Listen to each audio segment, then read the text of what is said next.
লন্ডনের ভিসা হয় না, খালি আয়াকে হুজুর আমার লিগে দোয়া করুক কা, একটা ভিসা যে হয়।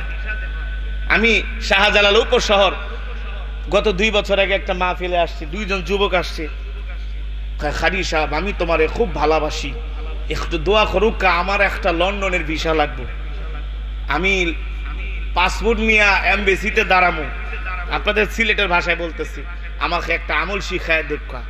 আমি বলি শোনো, তুমি সূরাতুল ইখলাস 1000 বার তেলাওয়াত করবা দৈনিক। কয় হাজার বার? আমি কি পারবা? তো একটা কথা কইলা 1000 বার, কেন 1 লাখ বার পড়বা, তাও ভিসা লাগবে।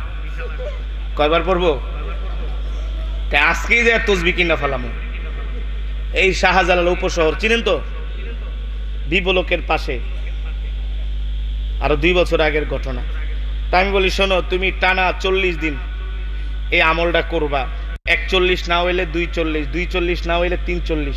তোমার ভিসা যদি না হয়, আমার 6 মাস 1 বছর পরে দেখা হইলে বললো যে তোমার ভিসা হয়নি। তো ঠিকই 1 বছর পর আবার আমার ধরছে সিলেট আলী, আমারে তুমি খিতা হয়ে গেলা, ভিসা তো একটুর লেগে হয় নাই। আমি কই কেন? কই আমার একটা সমস্যা দেখা দিছে, একটা সমস্যা নাইলে ভিসা পাইতাম। আমি কই তুমি আমলটা ঠিক মতো করছো? একটা কথা কইলা, রাত্রে না ঘুমায় ঘুমায় সূরা ইখলাস পড়ছি। আমি কই সত্যি কথা কও? পিছনের থেকে একটা হুজুর সূরা ইখলাস ঠিকই পড়ছে, নামাজ এক ওয়াক্ত পড়ে নাই। নামাজ কি এক ওয়াক্ত পড়ে নাই? তো তোমরা যারা লন্ডন যাইতে চাও, আমেরিকা যাইতে চাও, কানাডা যাইতে চাও, অস্ট্রেলিয়া যাইতে চাও, ফ্রান্স যাইতে চাও, জার্মান যাইতে চাও, যাও, বিদেশে যাও, ভালো প্রবাসে যাও, কিন্তু নিজের ঈমান, আমল, আখলাক, চরিত্রকে ঠিক রাখতে হবে। সারা বাংলাদেশের চেয়ে সিলেটের মানুষের ঈমান মজবুত।